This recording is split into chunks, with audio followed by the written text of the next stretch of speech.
Today, we look at Sacramento's Measure A, the strong mayor proposal that has caused, let's say, a great deal of controversy.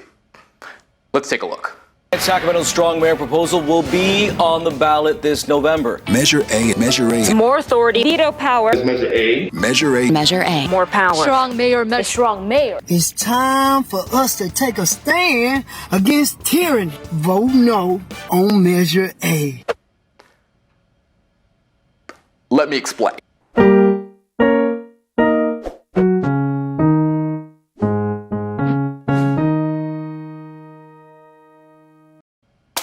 Measure A would restructure our city's government, giving executive powers to the mayor, and that would effectively turn him into a strong mayor. And boy, did the internet have something to say about that. You want equity? Give me power. Oh boy, just look at him. This is ridiculous. Okay, what's next? The king of rap, we're here to let you know about some politics right here in Sacramento. So if you forget everything that I say, remember vote no way on Measure A. But if you're like me, you're probably wondering what the mayor actually does besides sit on their butt. Well,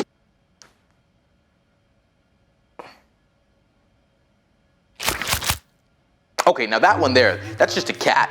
That one's just a cat. Oh my gosh. Sac Cats Against Strong Mayor. Hold on. Pause. Are you kidding me? Okay, clearly, what people are, and apparently some cats, are trying to get across here is that strong mayor is not a question of whether or not a mayor should be buff. Instead, it is a proposal to change the relationship between the city manager, the city council, and the mayor. As it exists right now, the mayor sits on the city council. In fact, other than cutting a ribbon or two, that is the mayor's only job. The council, through voting, appoints a dude called a city manager.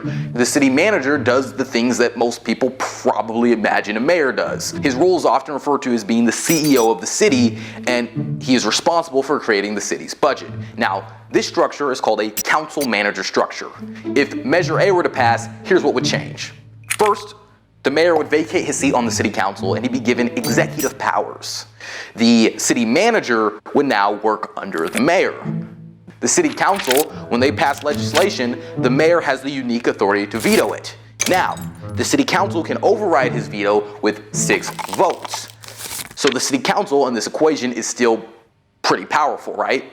Well, maybe not. In a debate broadcasted on public access TV, famous bicycle guy Lance Armstrong moderated a conversation between Cassandra Jennings of the Urban League and former mayor Heather Fargo. And Heather Fargo had this to say about the 6-vote override.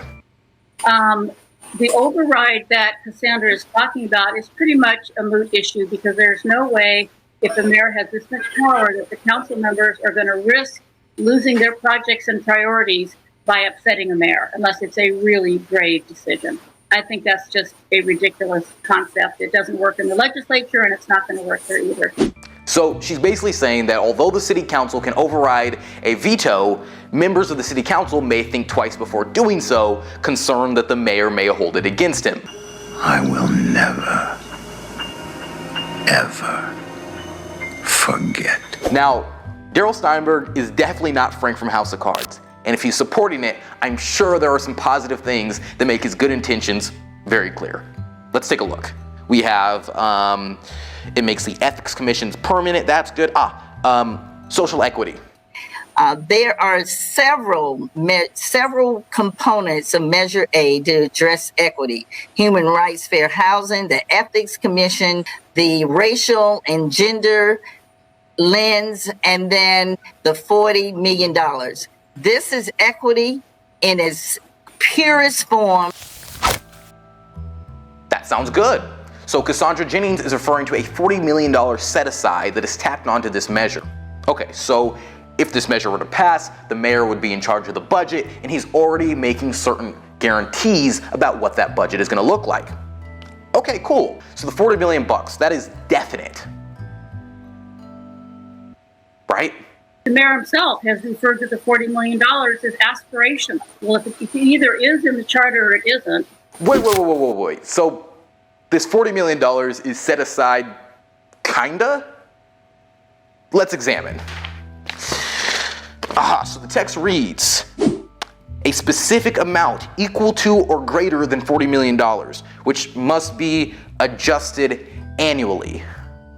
So the $40 million figure is not guaranteed after the first year, but it does state an intent directly into the city's charter, which is basically Sacramento's version of the Constitution. And that means something. In fact, I'd say that means a lot.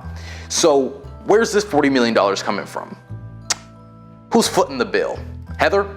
Yeah, I'd like to talk about the 40 million a little bit, because the 40 million, which would go towards supposedly inclusive economic development and some youth programs, no one has talked about the fact that this is not new money. And I apologize for my cat, who apparently is hungry. Whoa. Heather Fargo, are you in coots with SacCatsAgainstStrongMayor? I knew it. Those cats, they've got their paws everywhere. Okay. So what were you saying about the $40 million? Let's go ahead. This is not new money. This is $40 million coming out of the budget. And no one has discussed how many libraries will close, how many fire stations will close, how many park and recreation programs won't happen, so that $40 million can get moved from one place to another. Steinberg, what have you to say about that? Mayor Fargo says the 40 million is not new money. Yes, it is. It happened because I went to the voters in 2018 with Councilmember Ashby to ask the voters for an additional half-cent sales tax, actually to put into neighborhood-based economic development, into workforce, into affordable housing. And yes, because of this structure, we have had a heck of a time. Okay, what we can see here is that Steinberg is referring to a 2018 tax increase that added about $40 million-ish to the Measure U fund. Steinberg wanted to invest that money towards growing a modern, inclusive economy. A quick review of Sacramento's budget can show that that didn't exactly happen.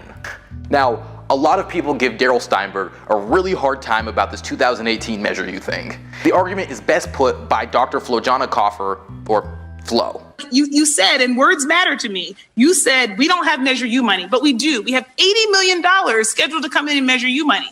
And based on the campaign promises, $40 million, at least of that money should be, and it doesn't fly. Like, honestly, it doesn't fly. Like, it's not like, gosh, I hope it could change. You are the person who can make it change.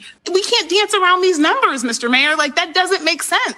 And so what I'm asking is, I'm not saying any of the things that you've done are trying to do to push progress are bad. I'm saying they're uninspired. I'm saying I want you to go home tonight, close your eyes, and imagine a world where we could actually do something different. Now, I didn't play the whole thing, and Flo had some legitimate points there.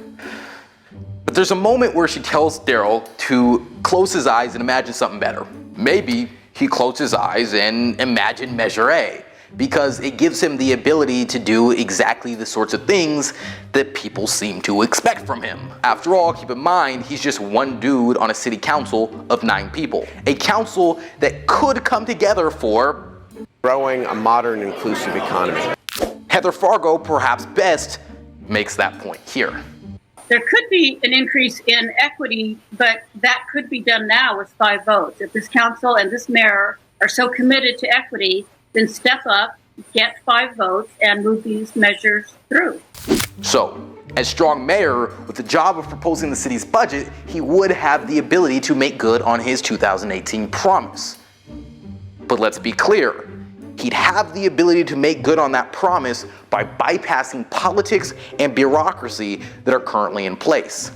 Cassandra Jennings, who is again in support of Measure A, makes a very similar point here about homeless shelters.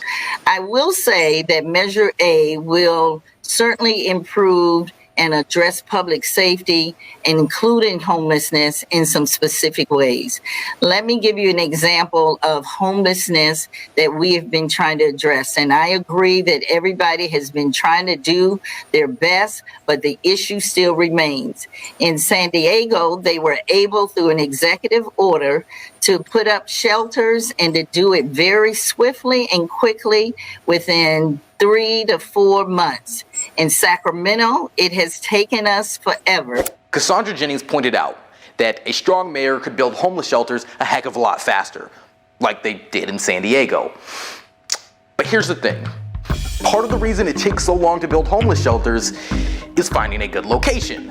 Last year, Darrell Steinberg and the city council wanted to build one in Meadowview, next to a school and a community center.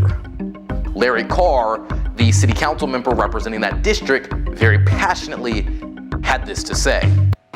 Here we go again. Will it ever stop? To build a homeless shelter where our kids have to go right by every day. My name is Larry Carr. I represent District 8. You are in District 8 in Sacramento. I do not answer to anyone else. I do not answer to the mayor. I do not answer to the city manager. I do not answer to the other council members. I answer to you, and my job is to protect you and protect our district. Now, because of a slow, deliberate process, Larry Carr and the community were able to arrive at a compromise, a very meaningful compromise. Darrell Steinberg said, "It is never the wrong time to do the right thing." But when you bypass politics and bureaucracy, you just might find the right speed to do the wrong thing at the right time.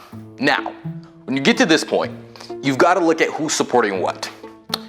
To start, let's head over to the Yes on Measure A website. Oh, look at this. We have a nice, diverse coalition of Sacramento citizens. This looks good. I like it. Wait a minute. Where have I seen this photo before? Can we head over to Google? Yeah, put in diversity in the workplace. Oh my gosh. It's a stock photo. They're not even really from Sacramento. Okay, all right. Let's look at the other side. Let's see who's supporting no on Measure A. Okay, so we've got this pamphlet here. No. Zoom in. It's those cats again. Sacramento cats. When they're not taking naps on your laptop keyboard, they're making their voices heard on local political issues. Okay, so let's review. Critics say that giving the mayor executive powers is too much power focused in one position. Supporters, on the other hand, are adamant that this change is necessary to give the mayor the ability to implement a focused citywide vision. And additionally, it would give him the ability to keep his Measure U promise from 2018 for a modern, inclusive economy. So, with all that said, is this a good thing? Is this a bad thing? Well, one thing we can say for sure is that if this does not pass, then the mayor is not able to unilaterally do, well, anything, for better or for worse. Ultimately, the decision is ours. What do you guys think? Let's chat about it in the comment section below. My name is Ade Richards, and this is Sacramento Explained.